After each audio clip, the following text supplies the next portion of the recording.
Welcome to the Calm Nights, Strong Days podcast. With over 30 years in the health and wellness industry, I've realized there's no one-size-fits-all solution for sleep and stress resilience. What affects one person's sleep and ability to handle stress is different for each of us. The stage of life you're in, work and home stressors, and more all affect how your body handles stress and your quality of life. Join me as we explore a variety of tools, strategies, and solutions I've employed with clients over the years in solo episodes, as well as insightful interviews and experts. Together, we'll unravel more pieces of the puzzle, empowering you on your journey to calm nights and strong days.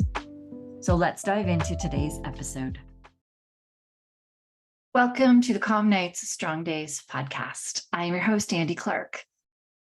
I'm so excited to have you here today. This podcast in itself has been an evolution, and it's been fascinating going through this journey.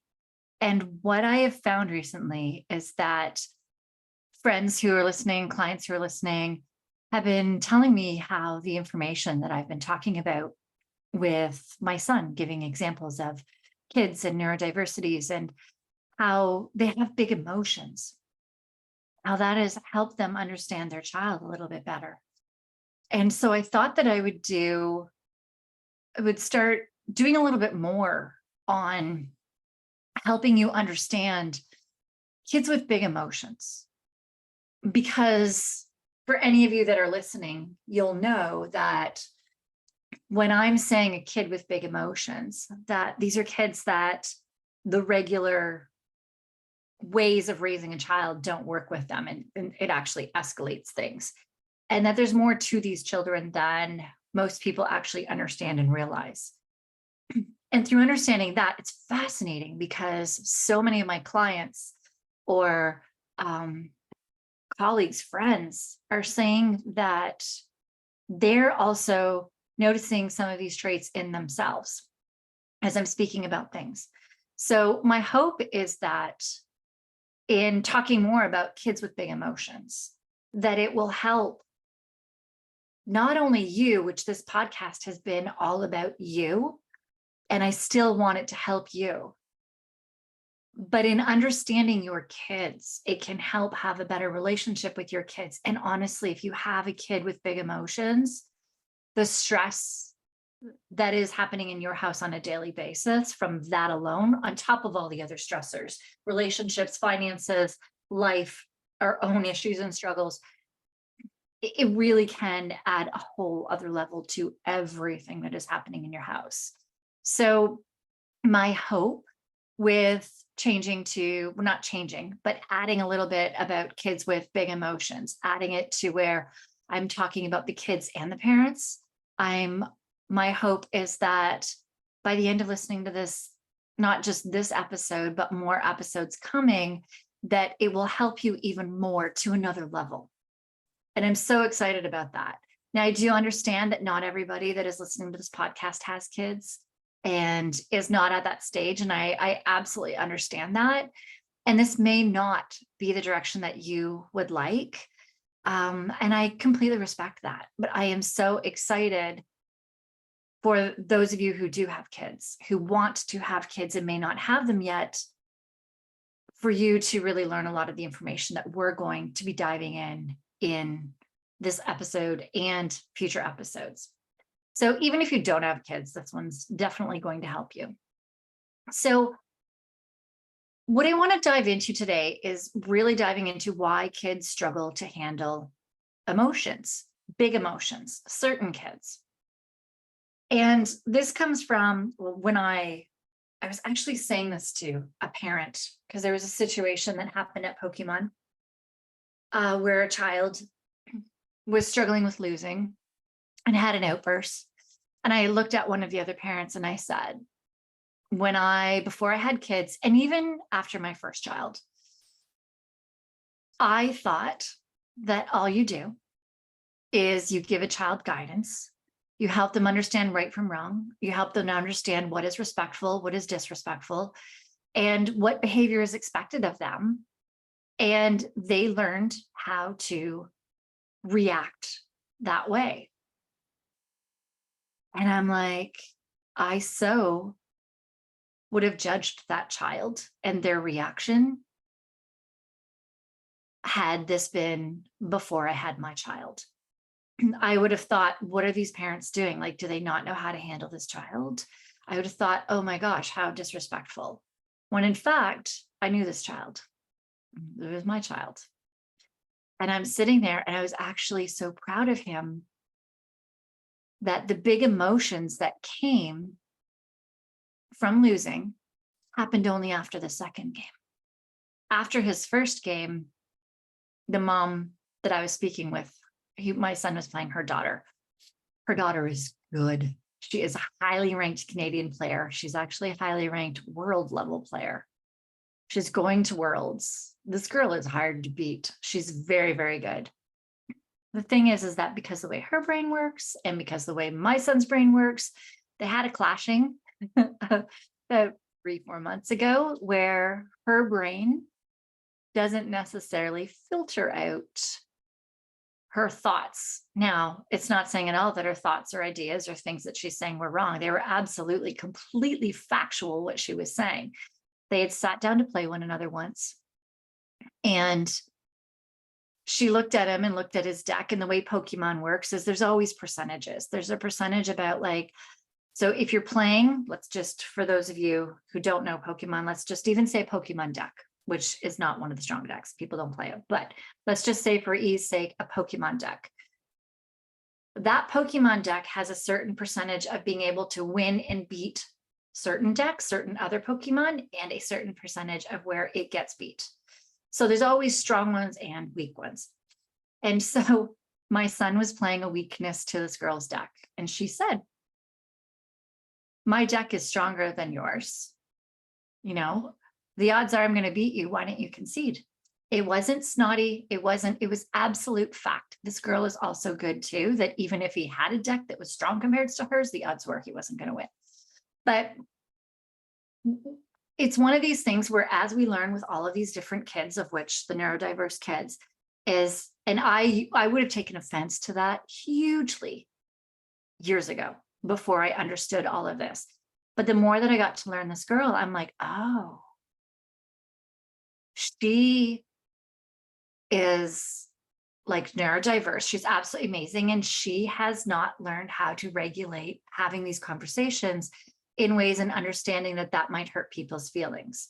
And my son has some of that, but not to the degree of hers. He has other struggles that work with. So it was just fascinating where I'm looking at this situation and I'm thinking, I don't fault this girl. I don't fault my son, but now my son plays her. His stress level is up through the roof because he has really struggled with his emotions and playing her, that the mom and I, while they were playing the first game, were like holding our breaths, just hoping that he kept his cool. And her mom was saying, I just hope that she doesn't say anything, right? We're sitting beside each other. We talk all the time. We're in a WhatsApp group together. Like, I love the mom, I love the girl. And when they're not playing Pokemon, these kids get along really well.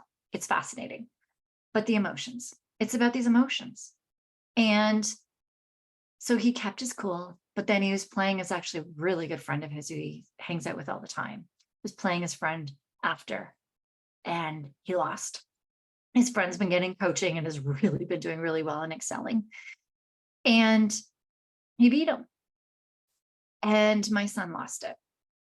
But he didn't lose it as extreme as he would have lost it in the past. And I was so proud of him in that moment. He threw his cards on the ground, got really upset.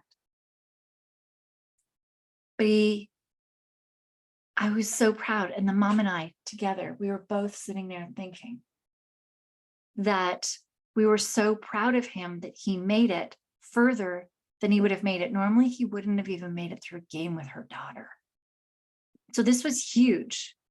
And when we're thinking of these big emotions, it's so important to understand why these big emotions happen, why these outbursts. In the past, he would have yelled. He would have gotten really mad. He may have yelled at the other player. At At school, before I had to take him out, he would hit sometimes. Here, I just need to go shut my door.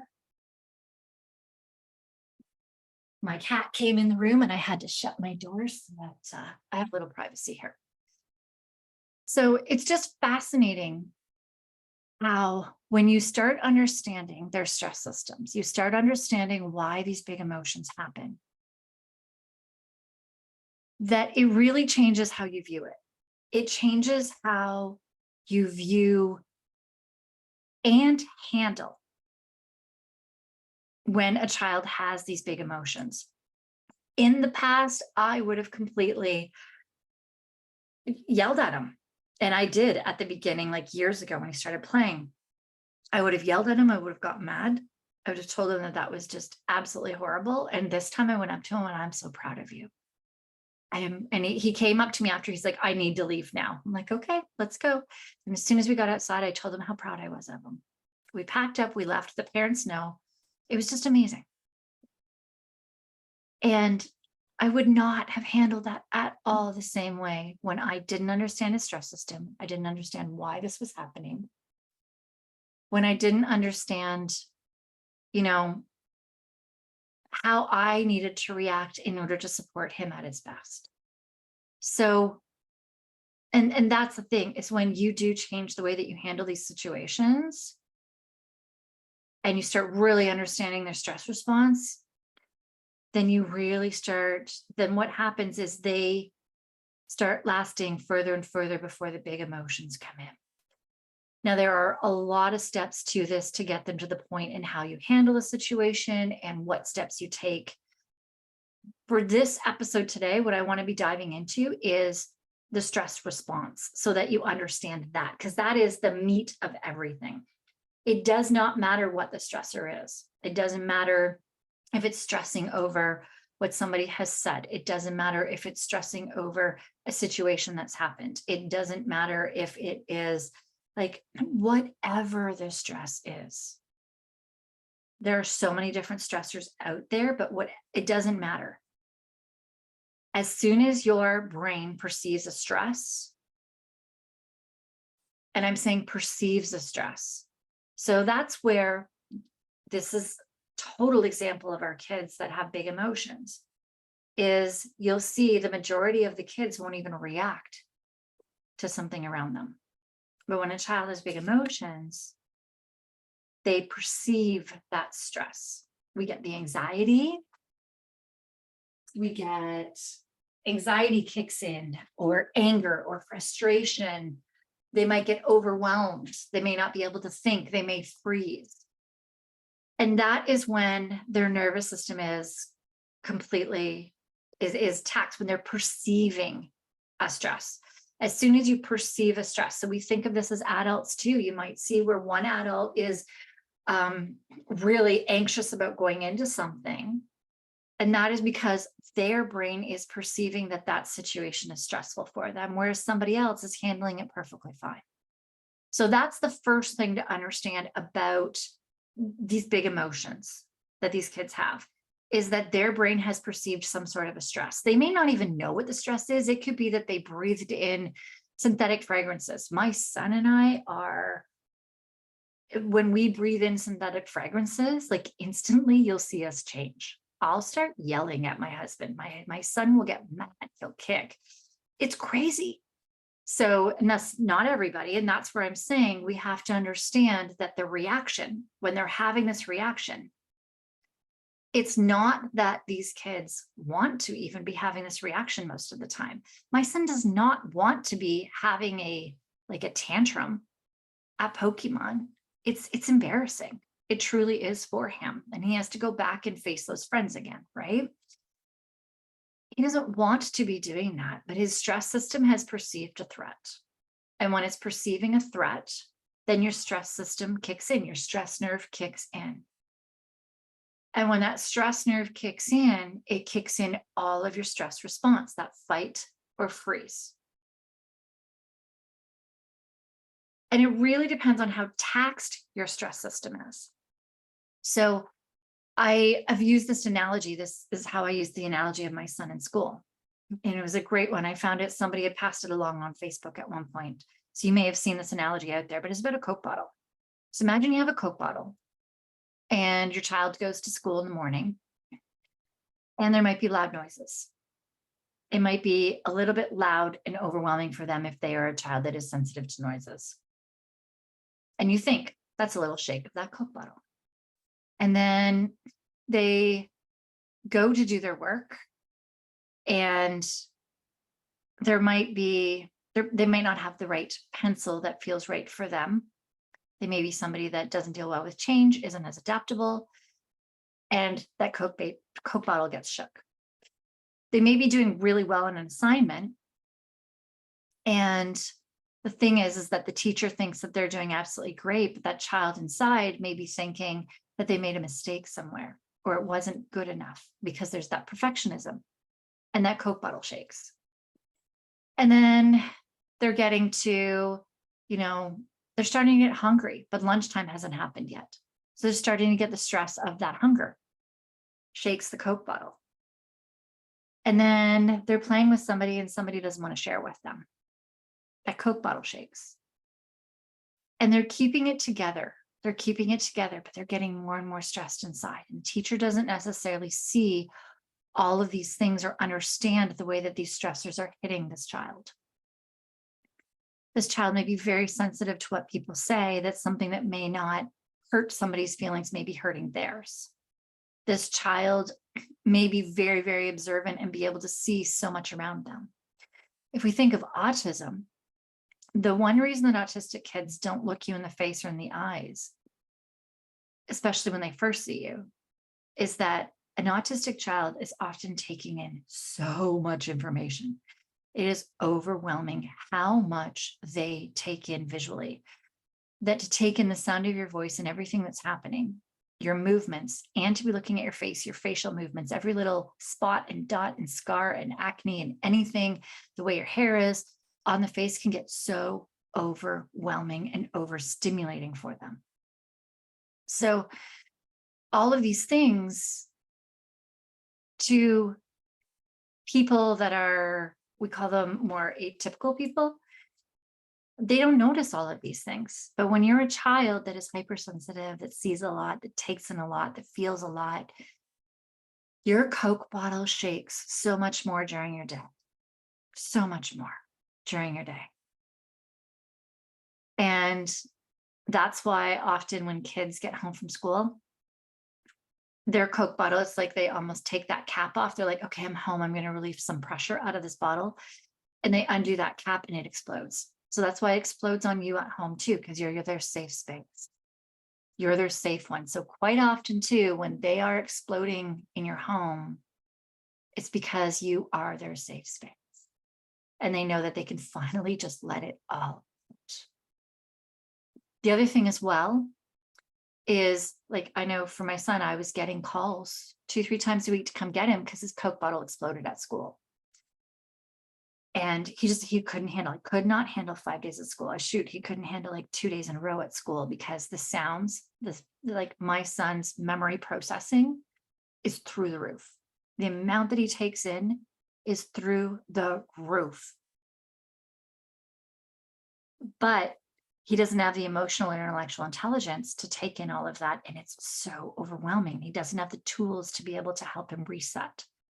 So auditorily and visually, what he takes in a day is unbelievable. He was spent. He was also covering up the fact that he's so smart. The math that he could do, like there was his teacher in grade 3 had said, like, he's so smart, like he's smarter than me. I don't even know what to do with him half the time. But that being said, he was hiding the fact that he couldn't write out the answers to math questions. So grade 3 tested grade 8 level math, but he can't write out the answers by hand. Things that are written out by hand, he can write words for dictation, college level words, but he can't write more than a sentence with punctuation and grammar by hand. And that's a brain to hand connection thing. And he was hiding that and masking that throughout his day as well. That I was getting so many calls that I eventually started taking him out Tuesdays and Thursdays and trying to figure out what to do. And in those days, I saw that when he had quiet, when he was just left alone to quiet, to just reset his nervous system, he was so much better. And taking him out Tuesdays and Thursdays helped so much, but I would still sometimes get calls on Fridays to come pick him up, that I eventually just took him out of school. And it took him months and months and months in order for his nervous system to stop being so stimulated. There were times where at the start for a couple of months where I couldn't even go into the kitchen when we have an open concept kitchen and dining room. I could not even go into the kitchen without, he'd be like, Mommy, that's too much noise. He'd have headphones on, but nothing in the headphones. It was just filtering out sound. And even with noise canceling headphones, he can still hear things outside. It's just more muffled. And it took him so long for his nervous system to stop living in that danger zone, to stop living in the fact of thinking that, just of being so overly stimulated for so long with everything that was happening in school, just all the sounds, all the noises, all the people, all the things, all the change, that is, he just couldn't handle it. So your child might be very different, right? Your child might be, the stress triggers for them might be very, very different, and we'll be going through a lot of the different stress triggers. The thing is that at the base of all of this, it is the same when it comes to their nervous system. Quite often when a child is exploding, when they have these big emotions, it's embarrassing for them when they get to a larger age, that they don't actually want to be that way or want to do it. It's not an issue of them being defiant often. It's not an issue of them like not wanting to listen, not wanting to do. They can't. They can't. So it really is. It's hard not to yell at them. And there are times where I've gotten to the point where I've had to yell. I know, a couple of weeks ago, I remember going into my son's room and I'm like, okay, I have tried everything that I know to do to help you right now. And I'm so frustrated. And I don't know what else to do, that I'm going to yell right now. And I'm so sorry. Like, this is exactly how I talk to him. I'm like, I'm so sorry, I'm going to yell at you right now, but I need to, and I don't know what else to do. And it was interesting because after I did yell at him, not like screaming and yelling, but like I got really upset, he actually snapped out of it. And as we're learning with the nervous system, sometimes change of state will completely snap somebody out of it. But if you're always yelling at them, then it's the same state, same reaction all the time. Their nervous system will not react to that. But there are times where yelling at him is what has helped, but those are far and few between.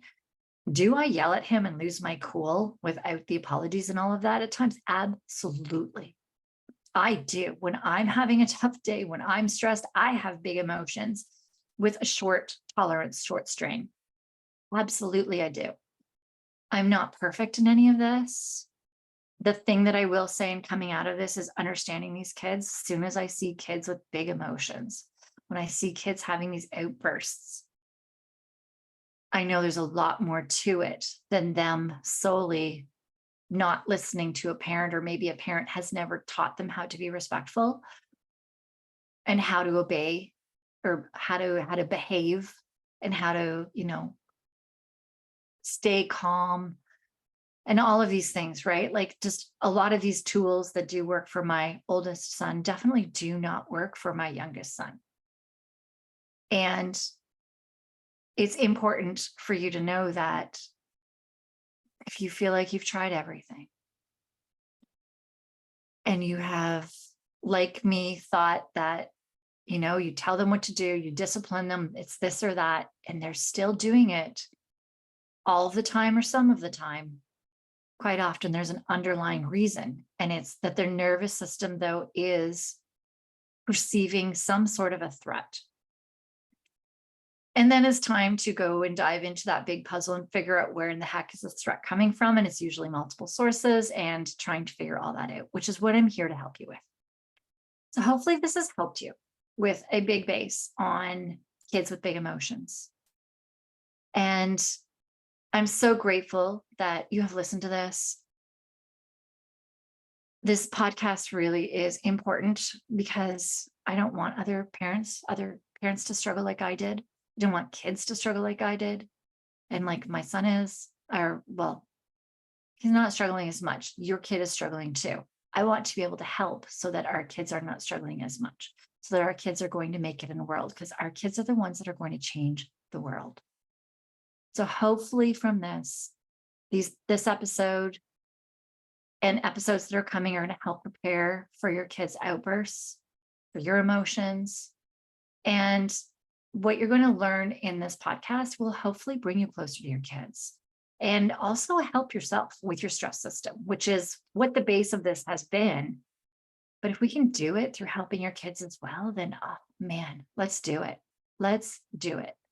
Now, I do understand that not everybody listening to this will be, may not have kids. This may not be resonating with you. And I completely understand that. But I do know for a fact that this is resonating with quite a few of you. And I'm just excited. So keep listening, ask questions. I am here for you. And I am so excited to go on this journey with you. Wait, before you go, if you found this podcast valuable, please consider liking and subscribing. Your support helps others discover these insights too. And if you're ready to transform your sleep and stress management and would like to see if we are a good fit with one another, let's chat. The link to my calendar is in the show notes below. Let's connect and start your journey to calm nights and strong days now. Until next time, sleep peacefully and stay resilient.